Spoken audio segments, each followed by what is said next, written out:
Bom, pessoal, acho que a gente pode começar.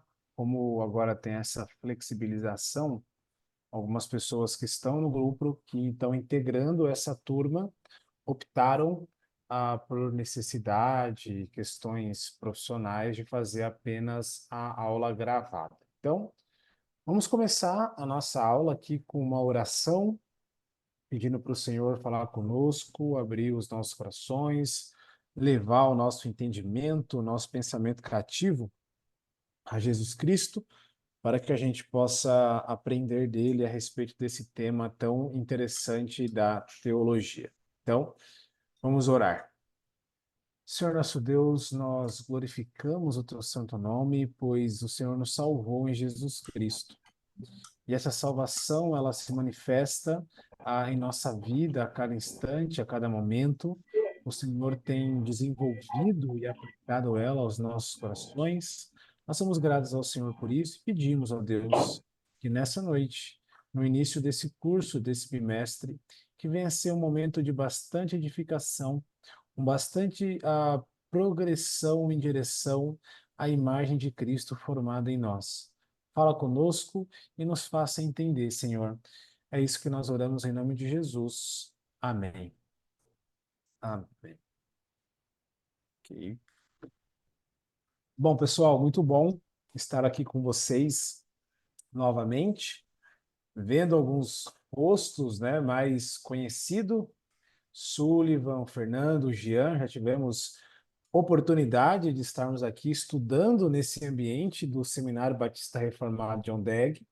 E minha alegria hoje ela é dobrada porque eu estou conhecendo um irmão novo, né, o irmão Joaquim, que está aqui estudando conosco. Um prazer conhecê-lo, viu? Muita alegria da minha parte poder conhecê-lo. E eu estou mais feliz ainda de poder estar com os irmãos lecionando essa disciplina que é tão significativa e importante para mim.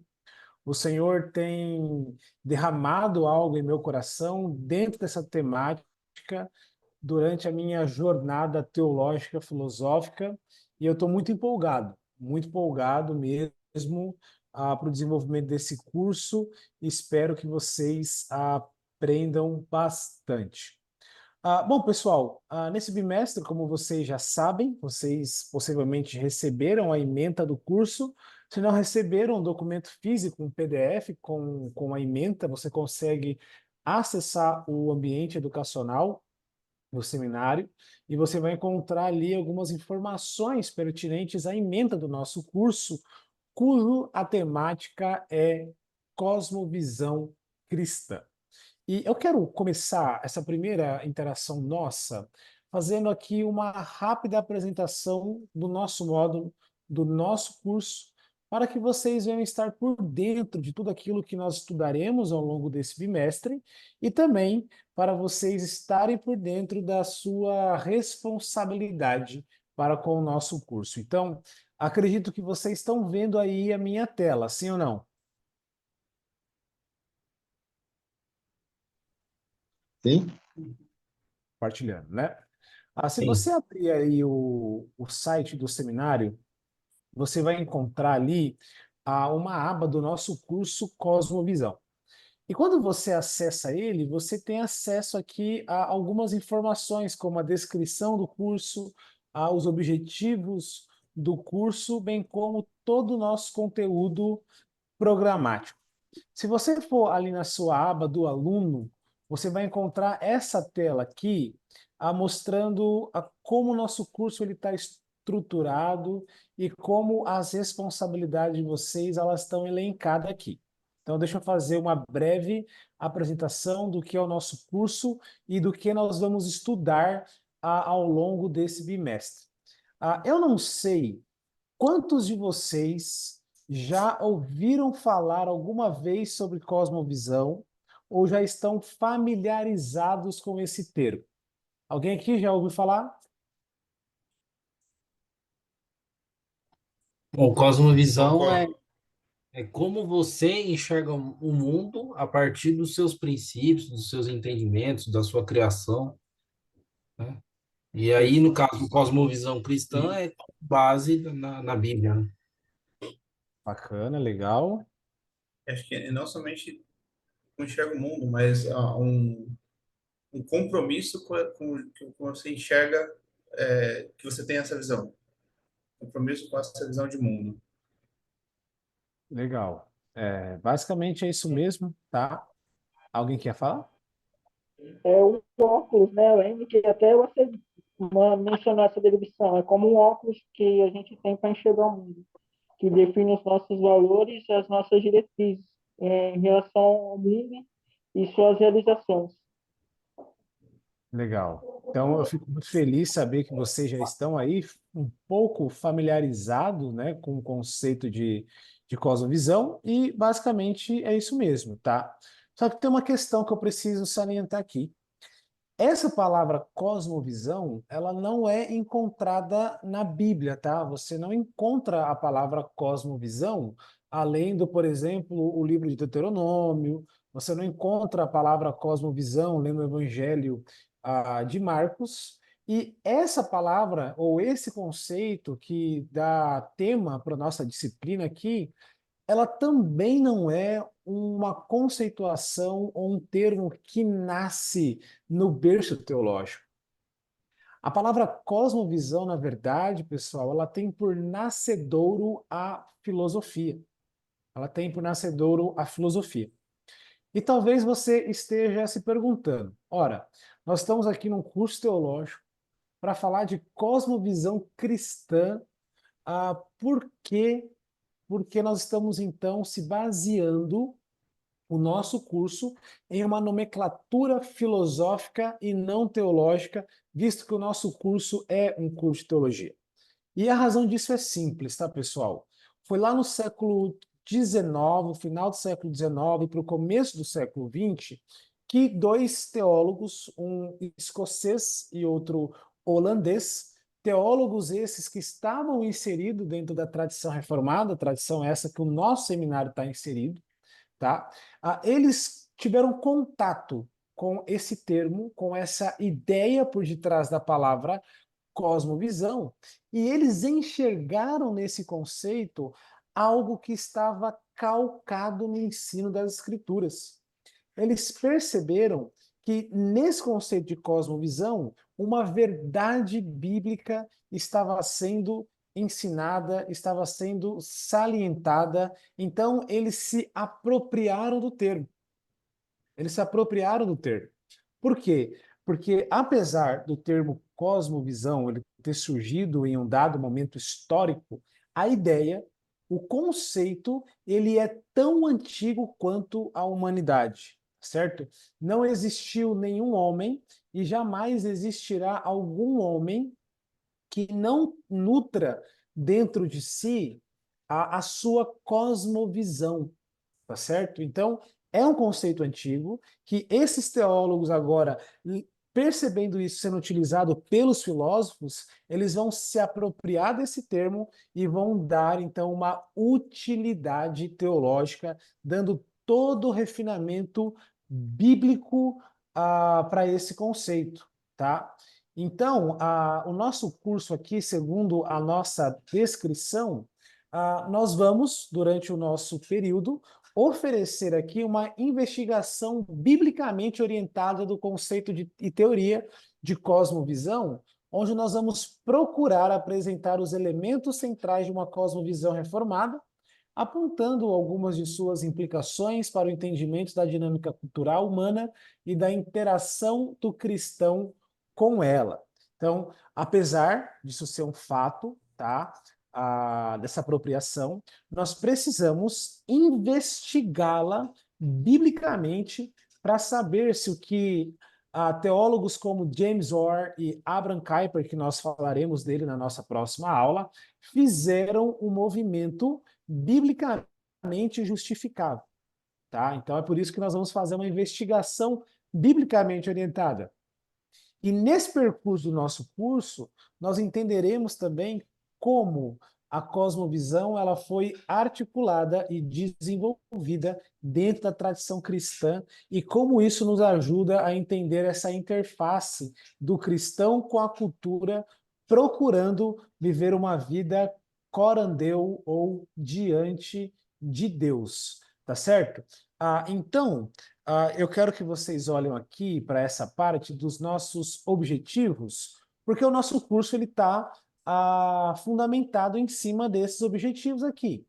Aqui na minha tela eu tenho 4 objetivos que nós vamos desenvolver o nosso curso. O primeiro deles diz que nós vamos apresentar vocês ao conceito de cosmovisão. E nós faremos isso da aula 1 até a aula 4, tá certo? Na aula 1, nós vamos trabalhar a cosmovisão como conceito, vamos investigar a sua origem e procurar entender também o seu desenvolvimento. Então, isso aqui vai ser o nosso primeiro step do nosso curso.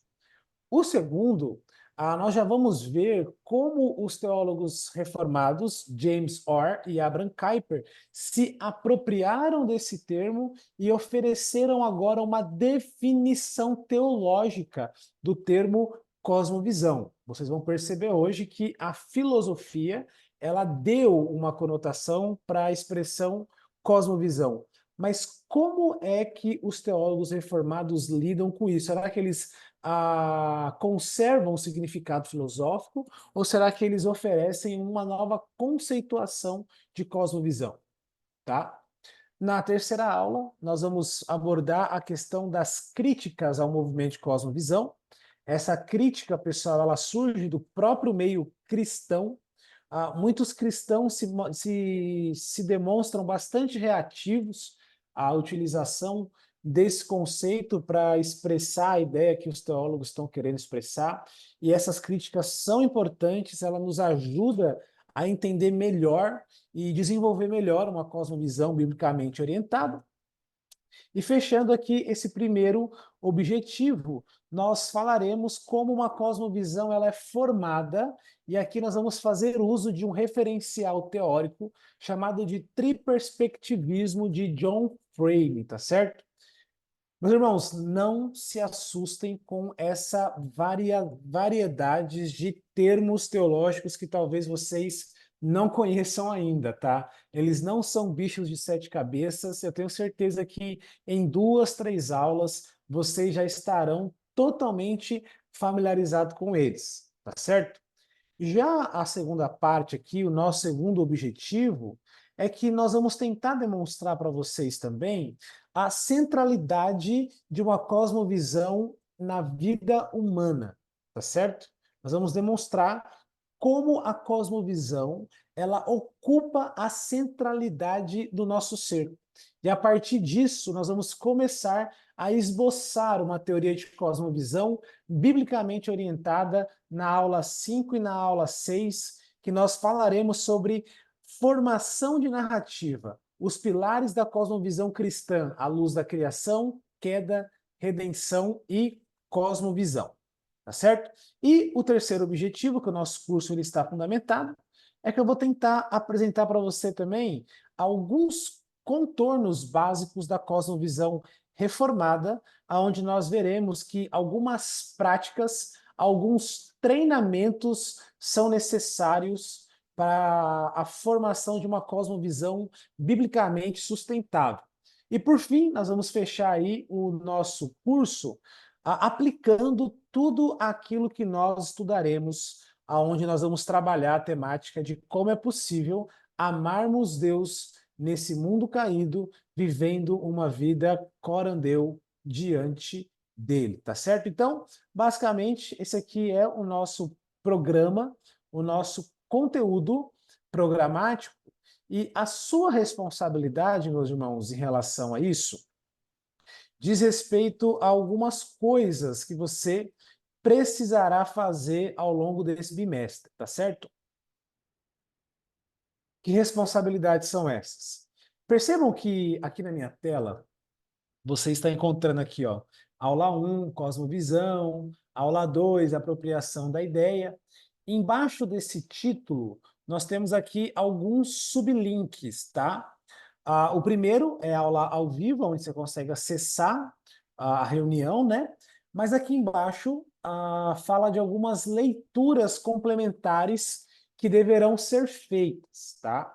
A primeira aqui eu indico para vocês é a leitura do capítulo desse livro aqui, ó, Introdução à Cosmovisão Cristã, Edições Vida Nova, escrito por Michael Gorin e Craig Bartolomeu.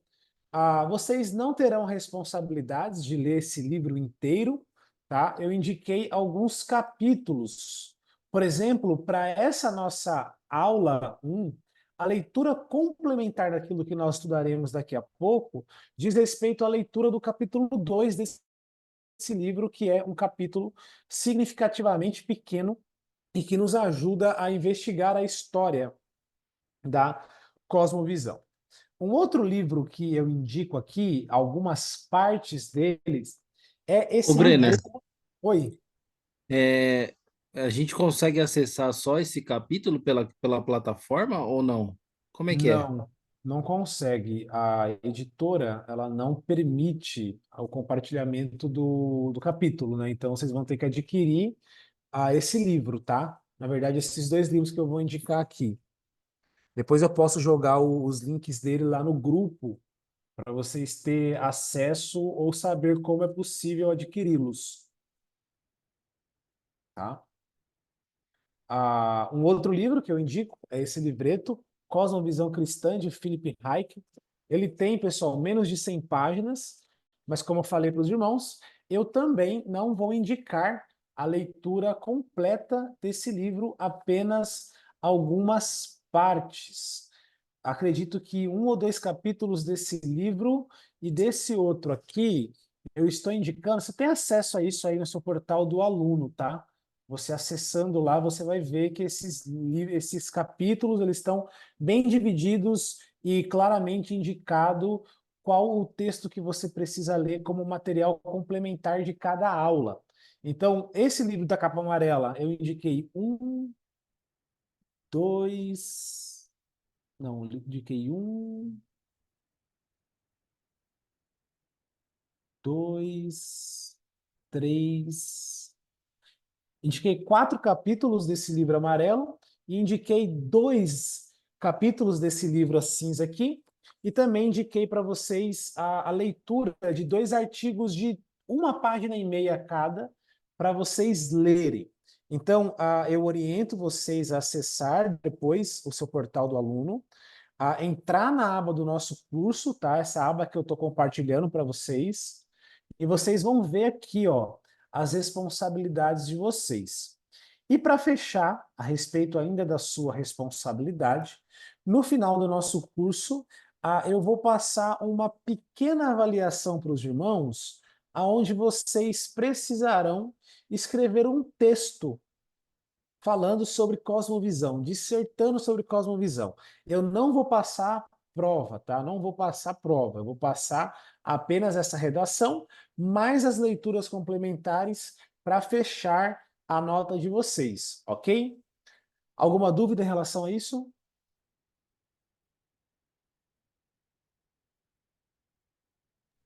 A Não? parte não. Podemos seguir então? Deixa eu compartilhar aqui então a nossa. Ô, Breno, Oi. na questão, na questão dos livros, caso alguém queira, eu o valor como está na Shadow Shop. Se alguém quiser que eu faça a compra, eu vou até colocar. Eu consigo ver isso aí. Se você me der, eu dou uma resposta. Se alguém queira que eu compre alguém. Perfeito, pode colocar lá no grupo, mobilizar o pessoal, e quem quiser já te usa aí de Uber para comprar e entregar os livros aí. Tá bom? Muito obrigado pela sua disposição.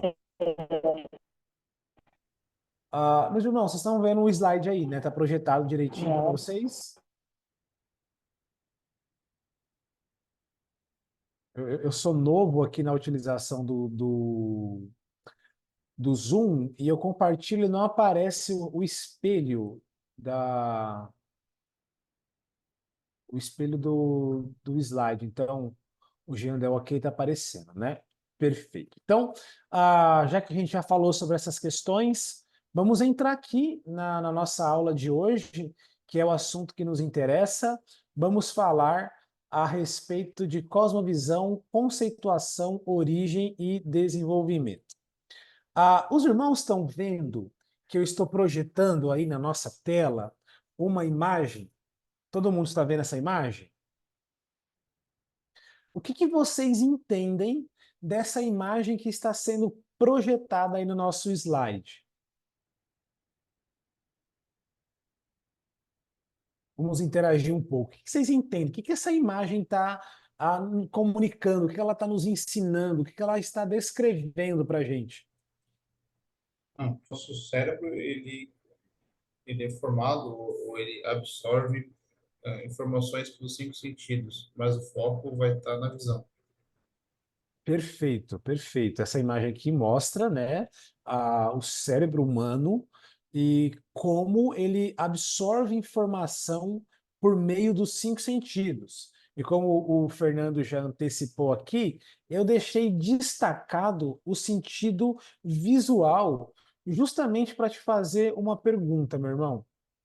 Qual foi a última vez que vocês refletiram sobre a importância do seu sentido visual, que é o meio pelo qual você enxerga e percebe todo mundo à sua volta?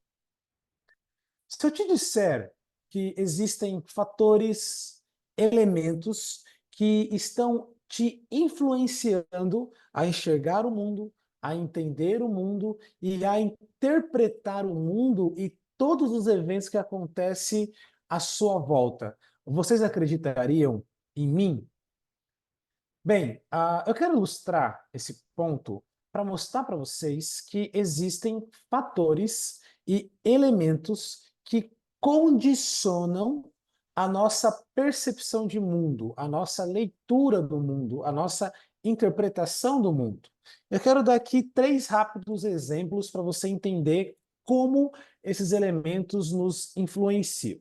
O primeiro deles está relacionado com Aristóteles. Em seu livro A Ética a Nicômaco, Aristóteles ele define o ser humano como um animal político. Vejam a audácia de Aristóteles em dizer que o ser humano é um animal político. Porque Aristóteles ele tem essa percepção de que o homem é um animal político. Bom, a gente precisa entender aqui o que é política para Aristóteles. Abre parênteses aqui. A filosofia política, meus irmãos, na verdade, ela é uma vertente a política é uma vertente da filosofia que procura estudar as questões a respeito da convivência entre o ser humano e as relações desse com o poder e administração de um Estado, certo? Aristóteles, então, ele enxergava a política como sendo algo essencial à unidade moral, cuja finalidade é a virtude, sendo que o Estado ele é o principal organismo da moral da civilização. Então vejam que quando Aristóteles ele está definindo o homem como um animal político, ele está dizendo que o ser humano ele é um ser que se envolve com questões políticas de maneira inerente, porque nós somos seres morais. E a moralidade para ele está associada a essa prática da política. Então, quando ele diz que nós somos animais políticos, ele está dizendo que a finalidade da nossa vida é viver em comunidade, é viver na polis, desenvolvendo uma vida moral que vai trazer para a gente ou vai cultivar em nós a virtude. É muito interessante isso porque Aristóteles ele faz essa definição com base na sua cosmovisão. Aristóteles ele era um grego. Ele não tinha a percepção do relato criacional, por exemplo, de Gênesis. Então, obviamente, Aristóteles ele não vai definir o ser humano como sendo um ser criado à imagem e semelhança de Deus. Ele busca, na realidade, algo que ele possa definir o que o ser humano é. Então, ele olha para a população à sua volta e ele percebe esses instintos políticos e diz que os seres humanos são animais políticos, porque eles são seres morais, e a moral ela está relacionada com esse órgão que é o Estado, que é o detentor de toda a moralidade humana. Só que, além do exemplo de Aristóteles, nós podemos citar aqui um outro exemplo, que é desse cidadão bem bonito aí, Edmund Burke, que vai dizer que, na verdade, o ser humano ele é um animal, sim, mas o ser humano ele não é um animal político. Para Edmund Burke, o homem ele é um animal religioso. Um animal religioso. Então aqui a gente começa a entender, poxa, isso aqui ele foi mais preciso do que o Aristóteles para definir o que é o ser humano, né? Mas existe uma questão por detrás que está influenciando essa definição do Edmund Burke.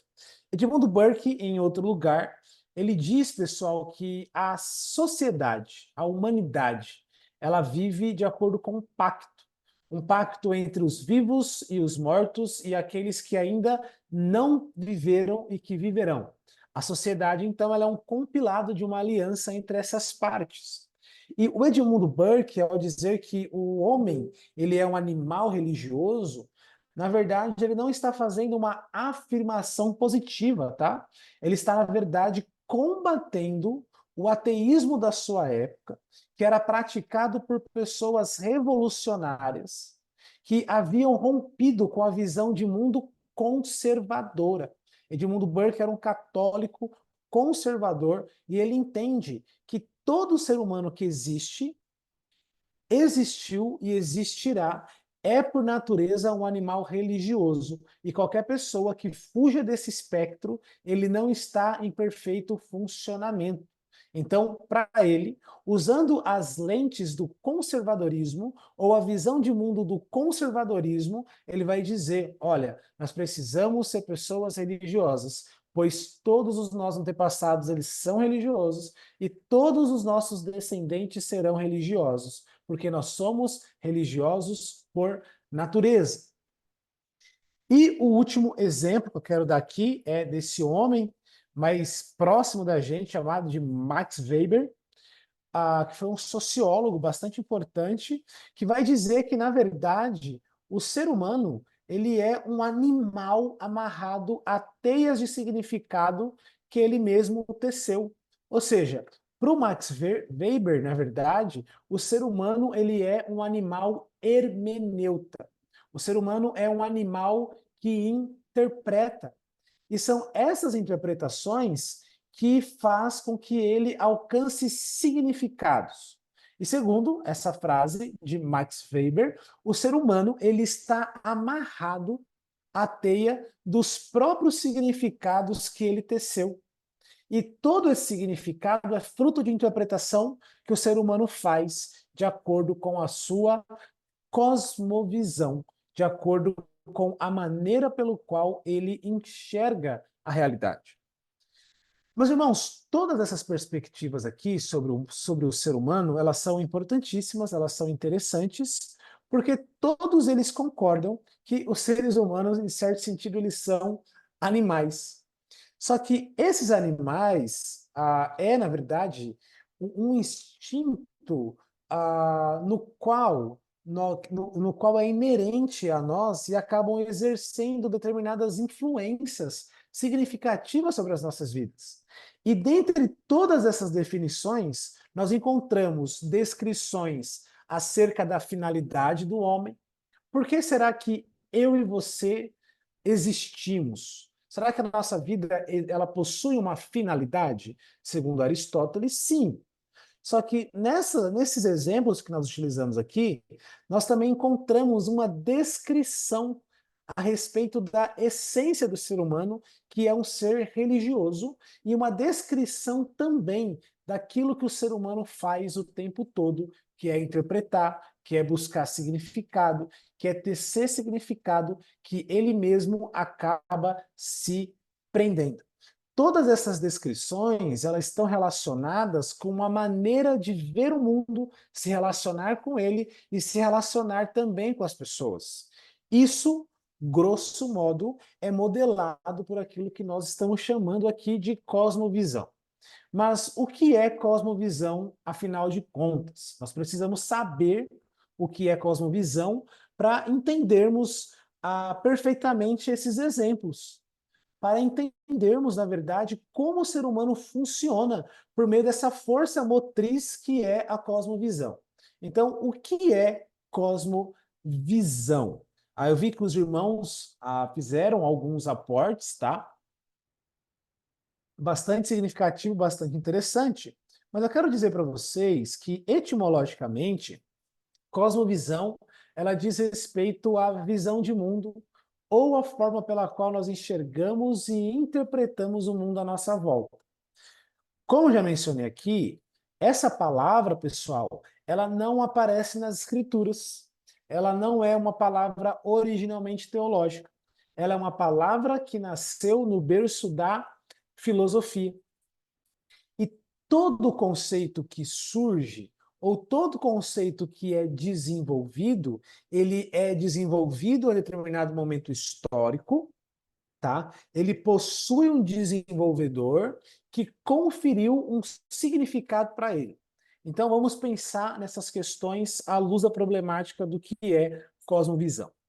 Quando a palavra cosmovisão ela surgiu na história humana? A palavra cosmovisão, ela chegou para nós por meio de uma obra chamada Crítica da Faculdade do Juízo, publicada por um filósofo chamado Immanuel Kant. E essa palavra cosmovisão, na verdade, ela é uma tradução desse termo que está em vermelho aí em alemão. Eu acredito que o Sullivan consiga nos ajudar a ler essa expressão aí, né? Eu acho que ela é Weltanschauung, Weltanschauung. Como é que pronuncia essa expressão aí, Sully?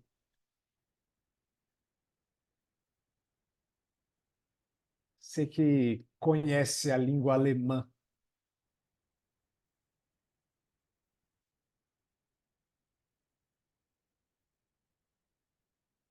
Bom, a nossa solicitação de ajuda para os universitários não teve sucesso, mas eu acho que a expressão é Weltanschauung mesmo, tá? E essa palavra, pessoal, que aparece no alemão, é a palavra que deu origem ao termo em inglês worldviews e que foi traduzida para o português como cosmovisão.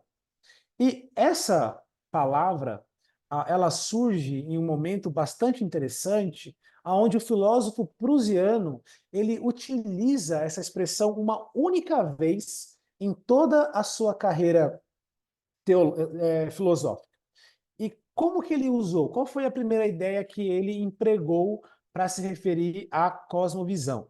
Bom, Kant, quando ele utilizou essa expressão, Weltanschauung, em alemão, ele quis dizer, pessoal, que cosmovisão, ou uma Weltanschauung, é, na verdade, uma compreensão do significado do mundo e de nosso lugar dentro dele. Tá certo? Então, cosmovisão, pela primeira vez que ela foi utilizada pelo seu desenvolvedor, ela diz respeito à compreensão que nós temos do significado do mundo e do nosso lugar dentro dele. Olhando para essa frase aqui, acredito que aqueles três exemplos começou a ficar mais latente, mais cristalizado para vocês, não é mesmo? Só que quando Kant ele vai utilizar isso aqui, ele vai dizer também que existe um meio pelo qual essa cosmovisão ela é desenvolvida. E para ele, o ser humano desenvolve essa cosmovisão justamente e unicamente por meio da sua faculdade racional, apenas por meio da razão, tá? Eu lamento dizer para os irmãos, mas nós pouco sabemos sobre o que Kant pensava sobre isso, porque ele utilizou essa expressão uma única vez, que foi suficiente a influenciar todo o mundo oriental e ocidental depois dele. E eu quero dizer para vocês que muitos dos filósofos alemães, né, e muitos dos teólogos reformados acabaram bebendo dessa fonte e se valeram desse conceito desenvolvido por Kant. Eu quero apresentar para vocês aqui três pensadores que são importantes para o desenvolvimento do conceito de cosmovisão. Quem são esses pensadores? Primeiro, é o próprio Kant, que é o criador do conceito, como eu falei para vocês. Depois nós temos o seu contemporâneo, né, Friedrich Schilling, que é o desenvolvedor do conceito na filosofia alemã. Depois nós temos aqui um cristão, Soren Kierkegaard, que contribuiu muito para a evolução do conceito de cosmovisão. E, por fim, nós temos a Dilthey, o filósofo alemão, que contribui também para o aperfeiçoamento do conceito de cosmovisão. Lembre-se que nós estamos aqui transitando pelo polo da filosofia e nós precisamos entender como esse conceito foi desenvolvido e como ele foi aperfeiçoado até chegar no métier teológico. Então, eu quero fazer aqui uma rápida exposição para vocês de como o conceito ele foi desenvolvido. Então, vamos voltar um pouquinho aqui, vamos nos lembrar aquilo que Kant falou. Vejam que Kant, a primeira pessoa que utiliza o termo filosofia, o termo cosmovisão, vai dizer que ela é uma compreensão do significado do mundo e do nosso lugar dentro dele.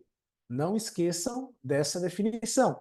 Agora, como é que o seu sucessor, Friedrich Schilling, desenvolveu o conceito de cosmovisão? Bom, Friedrich Schilling, pessoal, ele foi um filósofo alemão também, contemporâneo do Kant. Ele foi muito influenciado pelo Kant, até porque Kant ele é o filósofo mais importante de um período da história que é denominado de Iluminismo. Então, ele acompanhava os escritos de Kant de perto. E quando Kant ele cunha essa palavra cosmovisão, Schilling ele se sente na responsabilidade de pegar essa ideia do Kant e de desenvolver ela dentro do conceito da filosofia alemã. Então, o que o Schilling falava a respeito de cosmovisão?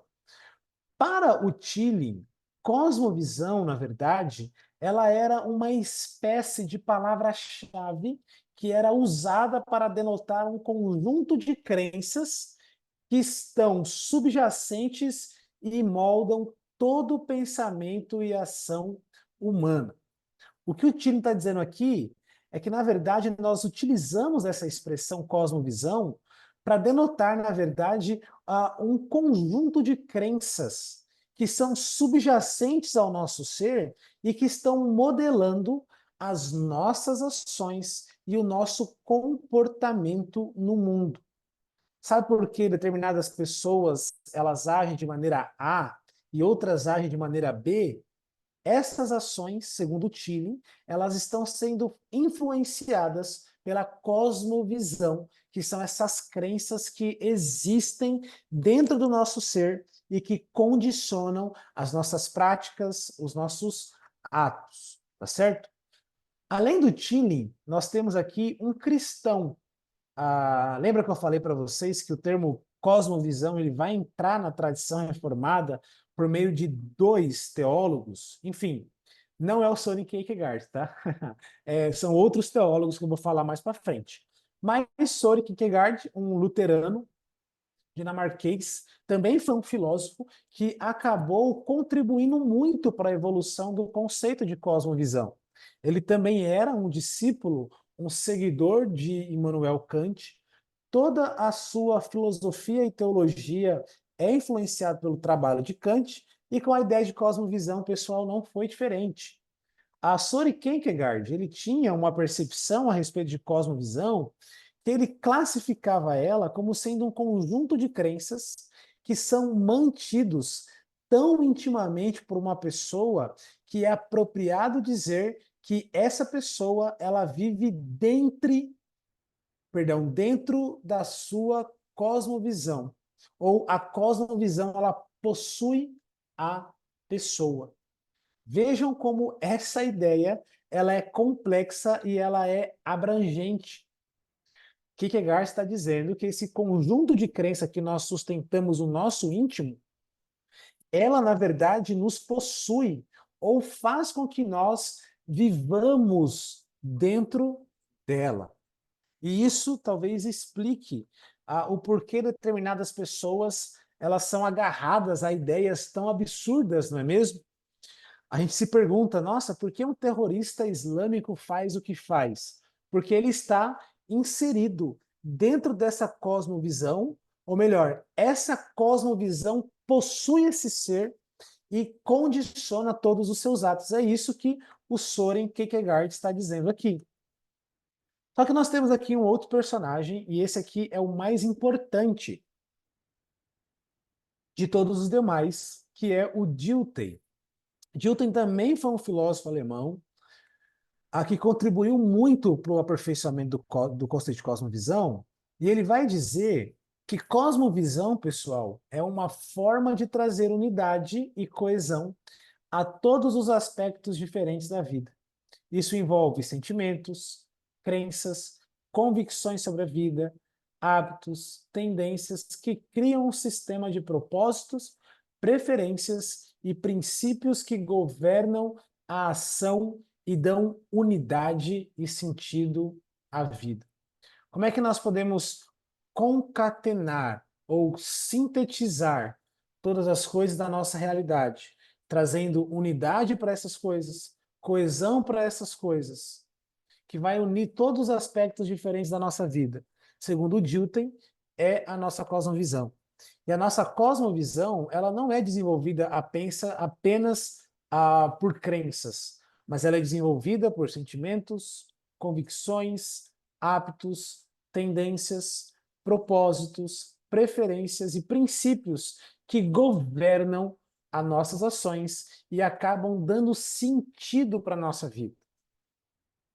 É justamente essa definição de cosmovisão que dois personagens, dois teólogos do século XIX para o século XX, vão olhar para isso e eles vão então se apropriar desse conceito, tá certo? Quem são esses personagens que são influenciados por Dilthey? São Abraham Kuyper e James Orr, tá? Esses dois teólogos, eles são influenciados por essa definição de cosmovisão do Dilthey.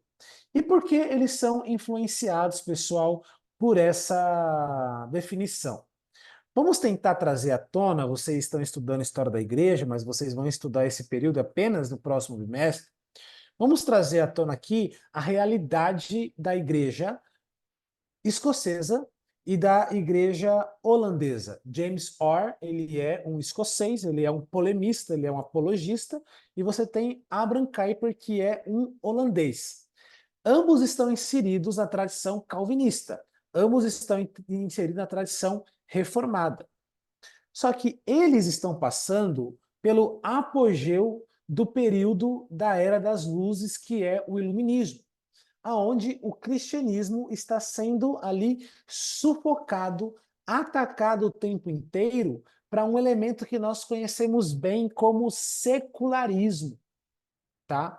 A alta crítica está sendo desenvolvida, o liberalismo teológico ele está florescendo. Abraham Kuyper ele foi um liberal, tá? Ele negava as doutrinas principais da fé cristã, mesmo assim ele foi pastor de uma igreja. Então esses personagens estão nesse contexto, eles estão vendo a fé cristã sendo atacada de todas as formas, e o antigo método apologético que os teólogos utilizavam era apenas apresentar evidências racionalistas para a defesa da fé cristã. E esses dois teólogos, eles vão perceber que esse método, essa forma de se defender a fé cristã, ela era agora insuficiente e ineficaz para desafiar o mundo contemporâneo à sua volta. Então, eles querem defender a fé cristã, mas eles percebem que a antiga forma de defesa que os antigos cristãos utilizavam, ela não é mais válida. Nós precisamos agora fazer uma defesa exaustiva do cristianismo que venha englobar a realidade inteira do cosmos, a realidade inteira da realidade. É assim, então, que James Orr e Abraham Kuyper conhecem o trabalho do Dilthey. Dilthey, esse filósofo alemão, ele vai desempenhar, ele vai exercer uma tremenda influência no movimento de cosmovisão entre os cristãos, principalmente na vida desses dois precursores do desenvolvimento da história de cosmovisão. É assim então que James Orr, ele olha para esse termo, ele olha para esse conceito e ele fala: peraí, eles estão falando isso a partir de uma perspectiva filosófica, mas na verdade a escritura ensina algo a respeito disso. A escritura, ela nos fala que todos os seres humanos, eles interpretam o mundo através de um compromisso do coração deles. Foi a definição que o Fernando trouxe aqui para a gente no nosso primeira interação da nossa aula, né? Então, James Orr fala, esse conceito ele precisa ser redimido, ele precisa ser transformado e ele precisa agora então ser empregado por nós que somos teólogos, a fim de defendermos a nossa fé, a fim de defendermos a nossa fé. Por outro lado, o Abraham Kuyper, quando ele se depara com esse conceito de cosmovisão vindo das penas de Dilthey, ele vai perceber o que o Dilthey está ensinando faz coro com aquilo que a Bíblia diz a respeito do coração. Quando nós lemos nas Escrituras trechos que falam a respeito do coração, nós não podemos entender, hipótese alguma, que a Bíblia está se referindo ao órgão do nosso corpo, o coração. Não, não é isso. A Bíblia está se referindo àquela sede, que é o núcleo da humanidade, que às vezes é chamada de alma e de mente. Tá certo? Então, quando você lê lá nas Escrituras, mente, alma, coração, a Bíblia não está falando de aspectos distintos do ser humano. Alma, coração e mente, na Bíblia, se refere a uma única coisa, que é a parte imaterial do indivíduo, que é a sede do ser humano. Então, Kuyper ele olha para a ideia de cosmovisão e ele percebe uma interligação com a ideia de cosmovisão com o conceito de coração do nosso ser. Então, eles falam, vamos nos apropriar desse conceito. E daí, então, eles começam a realizar uma obra pessoal fantástica, aonde eles vão se apropriar desse conceito e vão apresentar uma conceituação nova de cosmovisão. Então, só para a gente fazer uma síntese aqui de tudo aquilo que nós estudamos. Cosmovisão é, na verdade, uma palavra filosófica. Ela nasce na filosofia e a primeira pessoa que utiliza essa expressão é Immanuel Kant. E quando Kant ele utiliza essa expressão, o que ele está querendo dizer por cosmovisão, na verdade, é que cosmovisão ela era desenvolvida unicamente pela faculdade racional, e ela diz respeito ao nosso comportamento nesse mundo e ao sentido da nossa vida nesse mundo. Então, a primeira conceituação, pessoal, de cosmovisão, quando ela surge, é descrever ou indicar a forma pelo qual nós nos comportamos nesse mundo e a maneira pelo qual nós entendemos esse mundo.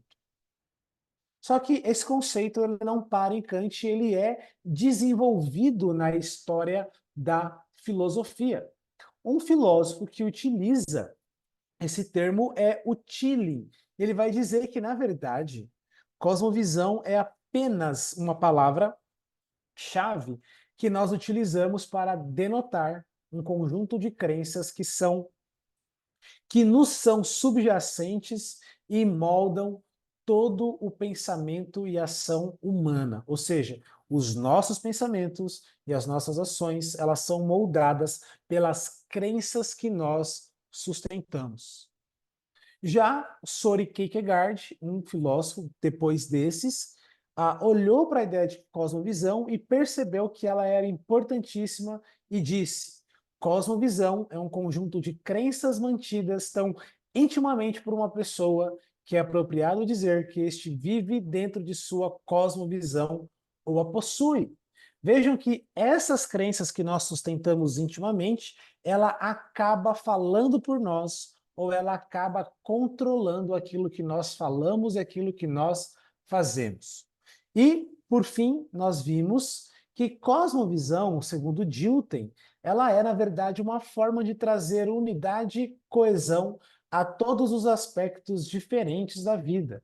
Isso envolve sentimentos, crenças, convicções sobre a vida, hábitos, tendências que criam um sistema de propósitos, preferências, princípios que governam a nossa ação e dão unidade para a vida.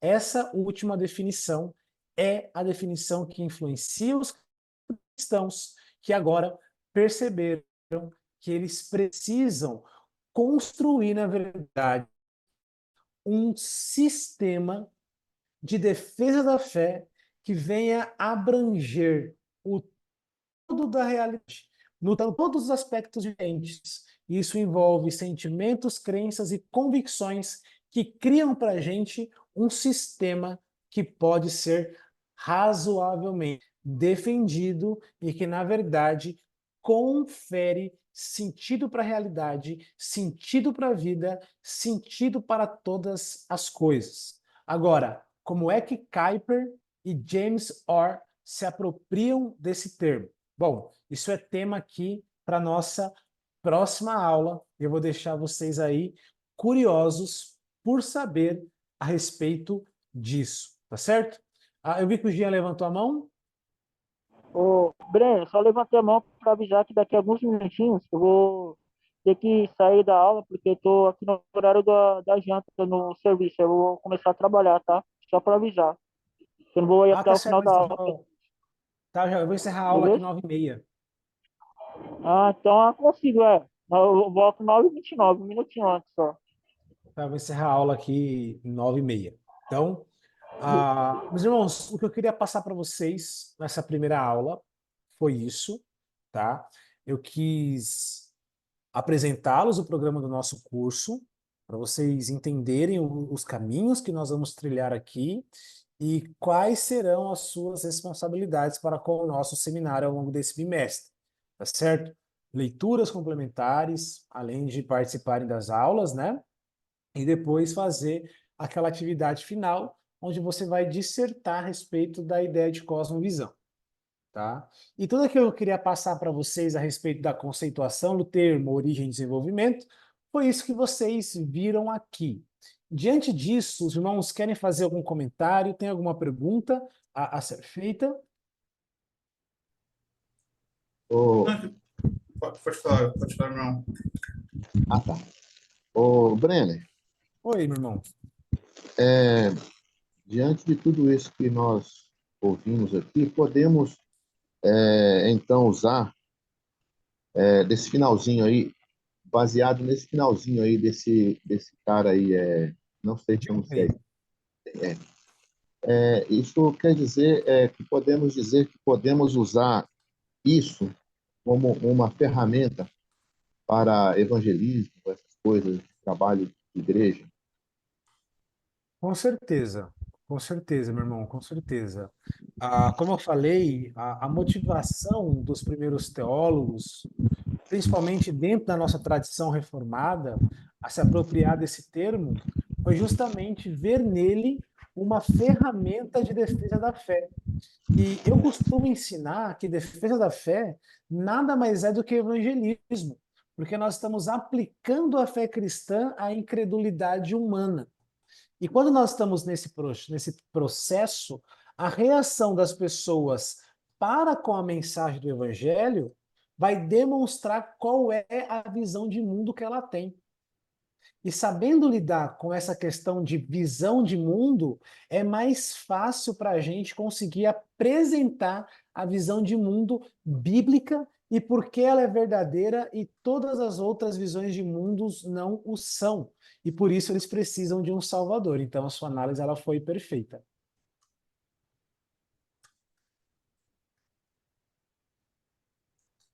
Fernando ia comentar alguma coisa? Não, só eu comentar que na hora que você falou que o Kuiper ele olha outro, com outro filósofo sobre a questão bíblica.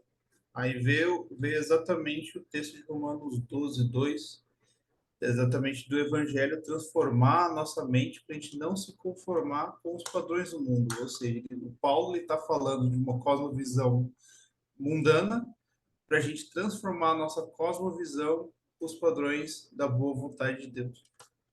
Não tendo um nome cosmovisão, né? Mas uma transformação do jeito que a gente tem um compromisso com a realidade. Cara, perfeito, perfeito. Foi o ponto que nós desenvolvemos, né? O conceito de cosmovisão, apesar dele ser relativamente novo na história da humanidade, com essa roupagem, não significa que a ideia de cosmovisão ela seja nova. Na verdade, ela é muito antiga.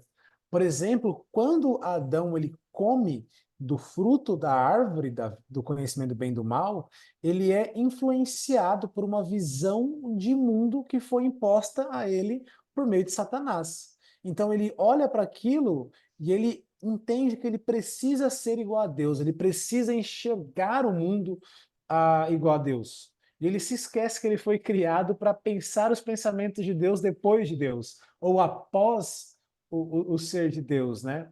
Mas ele então ele busca autonomia. E a partir dela, então, pelos efeitos do pecado, todo ser humano começa a enxergar o mundo não pela ótica do Criador, não pela ótica bíblica que nós vamos falar, né? Mas passa a olhar para a realidade a partir de uma ótica manchada pelo pecado. O Cornelius Van Til, ele tem uma ilustração muito interessante a respeito disso, que ele diz que o ser humano, por natureza, possui óculos cor-de-rosa. E esse óculos cor-de-rosa, dessa lente cor-de-rosa, faz com que ele veja o mundo de maneira distoante da realidade. Para ele conseguir enxergar o mundo, ele precisa tirar esse óculos e passar por uma cirurgia para corrigir o desvio no seu sentido visual, para ele entender o que de fato é a realidade. Então, quando o Paulo está falando que nós não devemos nos conformar com essa realidade, ele está falando, olha, vocês possuem uma forma de ver o mundo, a sua mente está condicionada a uma forma de lidar com o mundo, mas nós não devemos nos conformar com essa mentalidade. Nós precisamos renová-la, né? E como nós fazemos isso? É o Evangelho. É o Evangelho. Nós vamos falar disso na próxima aula. Na próxima aula a gente vai falar sobre como nós devemos entender o conceito de cosmovisão a partir de uma perspectiva cristã. Será que dizer que cosmovisão é uma visão de mundo é suficiente? Será que existem outros fatores que condicionam e demonstram como nós enxergamos e interpretamos o mundo? Sim, mas eu vou falar disso apenas na próxima aula, tá certo? Mais algum comentário? Alguma dúvida?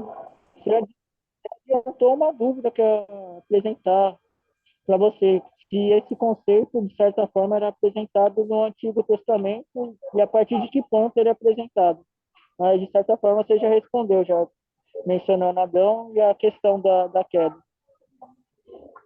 Sim, na verdade, essa ideia, como eu falei, né, os teólogos eles viram nesse conceito um ensino que fluía das Escrituras. E o ensino claro a respeito disso é aquilo que o livro de Provérbios vai falar a respeito do coração, né? O que o livro do Eclesiastes vai falar a respeito da alma. O autor do Eclesiastes vai dizer, acho que é no capítulo 9, versículo 7, se eu não me engano, que a maneira pelo qual o homem enxerga a sua alma, assim ele o é, né? E como é que o ser humano enxerga a sua alma? Isso é muito relativo, mas nos dá a percepção que a forma que o ser humano ele vive, ele se comporta, está condicionado com aquilo que ele é no seu íntimo. Outra coisa que vai dizer que nós devemos guardar o nosso coração, porque é dele que flui as fontes da vida, né? Se nosso coração não for guardado, o que vai emanar do nosso ser? Serão comportamentos que produzem morte. E tudo isso, Jean, está relacionado justamente com a doutrina da queda, que afetou as faculdades dos seres humanos e que fez com que ele assumisse um compromisso idólatra contrário ao ser de Deus. Então, tudo aquilo que o homem natural pensa, sustenta e vive é condicionado por essa cosmovisão ligada ao compromisso do seu coração pecaminoso, no caso. Amém. Ô, Brenner, você mencionou o livro de Provérbios. Teria um capítulo específico ou no livro todo esse conceito é desenvolvido? No livro inteiro, se você pegar os primeiros 9 capítulos, que é o discurso do sábio, no capítulo 4 ele fala a respeito do coração, e nessa mesma seção do livro de Provérbios, ele vai desenvolver um conceito muito interessante a partir de 2 personagens, que é a personagem da sabedoria e a personagem da insensatez, tá? Essas 2 personagens, elas demonstram para a gente o que é viver uma cosmovisão biblicamente orientada e uma cosmovisão idólatra. Eu vou falar disso na próxima aula, mas desses 9 capítulos principalmente, essa ideia é acentuada, e depois Salomão ele discorre bastante a respeito de princípios norteadores de cosmovisão.